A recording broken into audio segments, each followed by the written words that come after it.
तीसरी आलमी जंग का तबल बच गया। अमेरिका और इसराइल का ईरान पर खतरनाक हमला, ईरान ने भी बैलिस्टिक मिसाइल दाग दिए। दोस्तों, ताजा तरीन इतलात के मुताबिक अमेरिका और इसराइल ने ईरान पर हमला कर दिया है, जिसके बाद खित्ते में कशीदगी हद से ज्यादा बढ़ चुकी है। मुख्तलिफ ईरानी शहरों में जोरदार धमाकों की आवाजें सुनी गई और कई इलाकों में खौफ की फिजा फैल गई। लोग अपने घरों से बाहर निकल आए और महफूज जगहों की तलाश शुरू कर दी। सड़कों पर एम्बुलेंसों और फायर ब्रिगेड की गाड़ियों की आवाजें गूंजती रहीं। अस्पतालों में हंगामी हालत नाफिज कर दी गई है और सिक्योरिटी फोर्सेस को अलर्ट कर दिया गया है। हालात तेजी से बदल रहे हैं और पूरी दुनिया की नजरें अब इस इलाके पर लगी हुई हैं। नाज़रीन, अमेरिकी और इस्राएली अफवाज ने आम फौजी तनसीबात को निशाना बनाया है। इन हमलों के बाद ईरान की क़यादत ने इसे अपनी खुद मुख्तारी पर हमला करार दिया है और सख्त रद्द अमल देने का ऐलान किया है।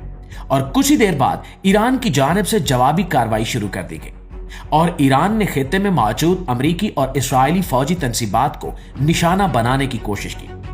खास तौर पर मुत्तहिदा अरब अमारात में मौजूद अमेरिकी फौजी अड्डों की तरफ बैलिस्टिक मिसाइल दागे गए। मिसाइल हमलों की इतलात के बाद पूरे खित्ते में हंगामी सूरत हाल पैदा हो गई और कई ममालिक ने अपनी फिजाई हदूद की निगरानी मजीद सख्त कर दी। कतर, कुवैत, बहरीन और इसराइल के बेशतर मकामात पर ईरानी मिसाइल्स ने हिट किया है और बड़े नुकसान की इतलात मंशराम पर आ रही है। इन ममालिक में सिक्योरिटी हाई अलर्ट पर है। एयरपोर्ट्स, बंदरगाहों और अहम सरकारी इमारतों के बाहर इजाफी नफरी तैनात कर दी गई है। अवाम में बेचैनी पाई जा रही है और लोग हालात पर गहरी नजर रखे हुए हैं, जबकि आलमी मंडियों में भी इस कशीदगी के असरात जाहिर होना शुरू हो गए हैं। तेल की कीमतों में तेजी से इजाफा देखा जा रहा है, क्योंकि यह खित्ता दुनिया को तेल फराहम करने का बड़ा जरिया है। स्टॉक मार्केटों में उतार चढ़ाव बढ़ चुका है और सरमायाकार मोहतात हो गए। प्यारे साथियों, इस जंग के दौरान ईरान ने वाज़ेह पैगाम दिया है कि वो दबाव में नहीं आएगा और अपने दिफा का पूरा हक इस्तेमाल करेगा। दूसरी तरफ अमेरिका और इसराइल का कहना है कि वो अपने मुफादात और इत्तेहादियों के तहफ़्फ़ुज़ के लिए हर मुमकिन कदम उठाएंगे।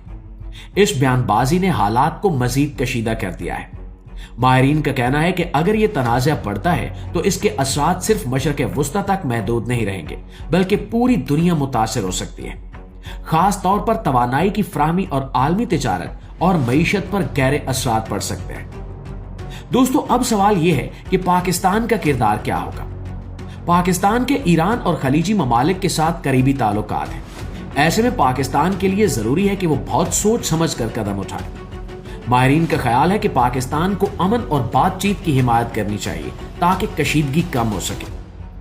दोस्तों, अगर जंग का दायरा कार वसी होता है तो इसके असरात पाकिस्तान की मईशत, तिजारत और सिक्योरिटी पर भी पड़ सकते हैं। इसलिए दानिशमंदी का तकाजा यही है कि सिफारती कोशिशों को तरजीह दी जाए। इस वक्त सूरत हाल निहायत नाजुक है और आने वाले दिन बहुत अहम साबित हो सकते हैं। पूरी दुनिया की नजरें आलमी रहनुमाओं पर हैं कि वो इस बहरान को कैसे संभालते हैं। दुआ यही है कि ये कशीदगी मजीद न बढ़े और खित्ते में अमन कायम हो।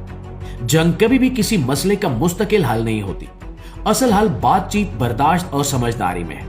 हमें उम्मीद रखनी चाहिए कि अक्ल और दानिश का रास्ता इख्तियार किया जाएगा और इंसानियत को एक बड़ी तबाही से बचा लिया जाएगा। आपकी राय क्या कहती है, कमेंट में जरूर बताइएगा और खित्ते की हर लम्हा बदलती सूरत हाल से अपडेट रहने के लिए हमारे इस पेज के साथ जुड़े रहिए। आपकी खिदमत में हाजिर होते हैं कुछ नई अपडेट्स के साथ। तब तक अपना ढेर सारा ख्याल रखिए। अल्लाह ने के बाद।